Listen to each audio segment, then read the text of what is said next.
ஹரியானாவில் சட்டமன்ற தேர்தல் நெருங்கி வருவதால் கட்சிகள் வெற்றிக்காக முட்டி மோதி வருகின்றன. ஹரியானாவின் அரசியல் களம் இப்போது பாஜக vs காங்கிரஸ் என கடுமையான போட்டி நிலவி வருவதால் இரு கட்சிகளும் தீவிரமான களப்பணிகளில் ஈடுபட்டு வருகின்றன. வேட்பாளர் அறிவிப்பு என்ற கட்டத்தை இரு கட்சிகளும் தாண்டி இருப்பதால் இப்போது அடுத்த கட்டமாக தங்களின் தேர்தல் அறிக்கையை அறிவித்திருக்கின்றன காங்கிரஸ் மற்றும் பாஜக. ஹரியானா வாக்காளர்களை கவரும் நோக்கில் 7 முக்கிய வாக்குறுதிகளை காங்கிரஸ் கட்சி அறிவித்திருக்கிறது.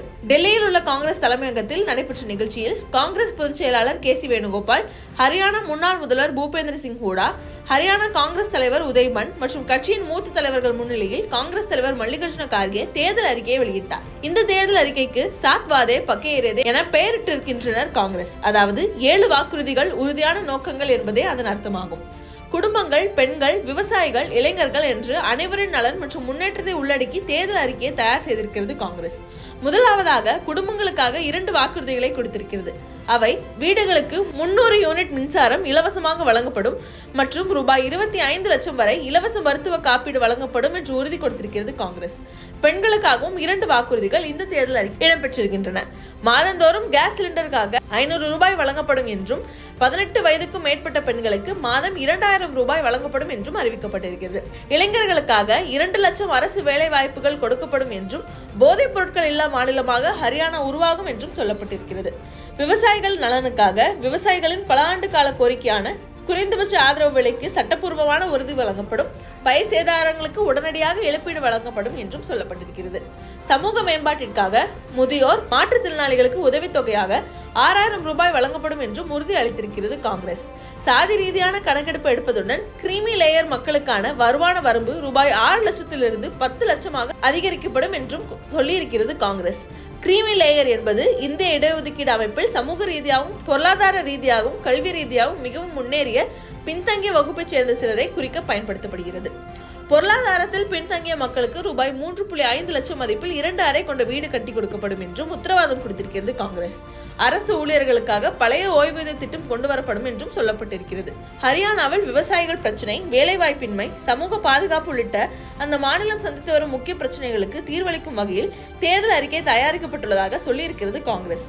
காங்கிரஸ் தன் தேர்தல் அறிக்கையை வெளியிட்ட 24 மணி நேரத்துக்குள் பாஜகவும் தேர்தல் அறிக்கையை வெளியிட்டிருக்கிறது. பாஜகவின் தேசிய தலைவரும் மத்திய அமைச்சருமான JP நட்டா பாஜகவின் தேர்தல் அறிக்கையை வெளியிட்டிருக்கிறார்.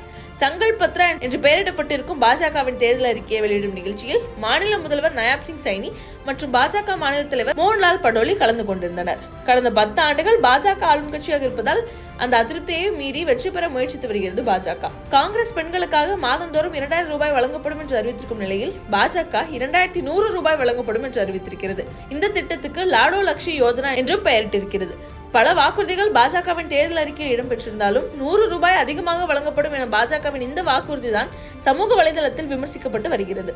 இது இல்லாமல் மற்றும் சில வாக்குறுதிகளையும் கொடுத்திருக்கிறது பாஜக. நாட்டிலும் மாநிலத்திலும் தலையாய பிரச்சனையாக இருக்கும் வேலையின்மை பிரச்சனைக்கு தீர்வாக ஹரியானாவில் 10 தொழிற்நகரங்கள் உருவாக்கப்படும். இதில் ஒவ்வொரு நகரத்திலும் சுமார் 50,000 இளைஞர்களுக்கு வேலை வாய்ப்பு வழங்கப்படும் என்றும் உறுதி கொடுத்திருக்கிறது பாஜக.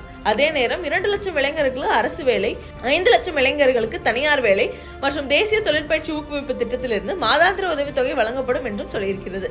அதுபோல் ஹரியானாவின் விவசாயிகள் பாஜக மீது கடும் அதிருப்தியில் இருப்பதால் பயிர்களுக்கு குறைந்தபட்ச ஆதரவு விலை கொடுக்கப்படும் என்று சொல்லியிருக்கிறது பாஜக. அத்தோடு மல்யுத்த வீரர்களின் போராட்டமும் பாஜகவிற்கு எதிராக திரும்பியிருந்ததால் விளையாட்டு வீரர்களுக்காக ஒவ்வொரு மாவட்டத்திலும் ஒலிம்பிக் விளையாட்டு பயிற்சி மையம் அமைக்கப்படும் என்றும் உறுதி கொடுத்திருக்கிறது. சிராயு ஆயுஷ்மான் யோஜனா திட்டத்தின் கீழ் ஒவ்வொரு குடும்பத்திற்கும் ரூபாய் 10 லட்சம் வரை இலவச காப்பீடு வசதி, 70 வயதுக்கும் மேற்பட்ட ஒவ்வொரு மூத்த குடிமக்களுக்கும் ரூபாய் 5 லட்சம் வரை இலவச சிகிச்சை வசதி, அரசு மருத்துவமனைகளில் டயாலிசிஸ் சிகிச்சை என முக்கியமான வாக்குறுதிகளையும் கொடுத்திருக்கிறது.